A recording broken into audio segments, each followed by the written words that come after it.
एकता में बल। एक गांव में एक सुमेश नाम का आदमी रहता था। उसके 4 पुत्र थे। सभी ईमानदार और मेहनती थे। बस एक समस्या यह थी कि उनकी आपस में बनती नहीं थी। सभी एक दूसरे से छोटी मोटी बातों पर लड़ते रहते थे।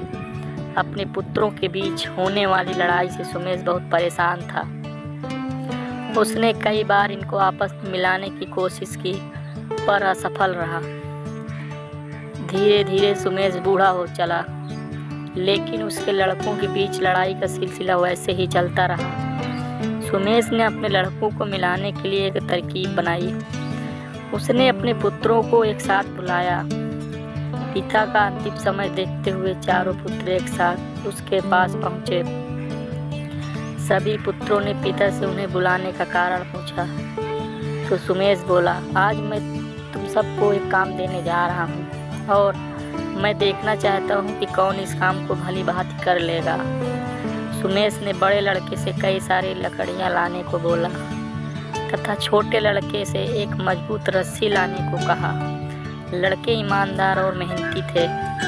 पिताजी की आज्ञा मानते हुए वो लकड़ी और रस्सी लेने निकल जाते हैं। जब बड़ा लड़का लकड़ियाँ लेकर आ जाता है तो सुमेश दूसरे बेटे से इनका गट्ठर बनाने को कहता है। तब तक छोटा लड़का रस्सी लेकर आ जाता है तो सुमेश तीसरे बेटे से उस गट्ठर को रस्सी से बांध देने को कहता है।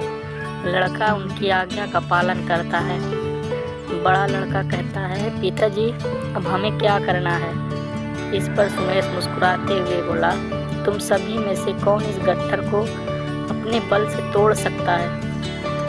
तो एक एक करके सभी लड़कों ने कहा, यह तो बहुत ही आसान काम है, इसे तो मैं चुटकी बजाते ही कर दूंगा।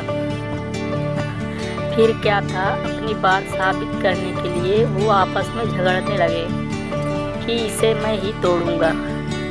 सुमेश बोला, मैंने तुम्हें यहाँ झगड़ने के लिए नहीं बुलाया है। तुम लोगों को बारी बारी से मौका दिया जाएगा। सबसे पहले बड़े लड़के को मौका मिला। उसने भरसक कोशिश की, परंतु वह लकड़ी के उस गट्ठर को तोड़ नहीं पाया। इस तरह से अन्य लड़के भी उस गट्ठर को तोड़ नहीं पाते हैं। छोटा लड़का बोला, पिताजी यह काम तो असंभव है। सुमेश मुस्कुराते हुए लकड़ी का गट्ठर खोलता है और लकड़ियां अलग अलग कर देता है। सुमेश कहता है, अब इन लकड़ियों को कौन तोड़ेगा?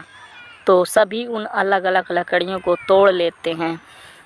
सुमेश बोला, बच्चों आप चारों इन लकड़ियों की तरह हो। जब तक साथ रहोगे तो तुम्हें कोई नुकसान नहीं पहुंचा सकता है, परंतु यदि तुम अकेले अकेले लड़ते झगड़ते रहोगे तो इन अकेली लकड़ियों की तरह ही टूट जाओगे।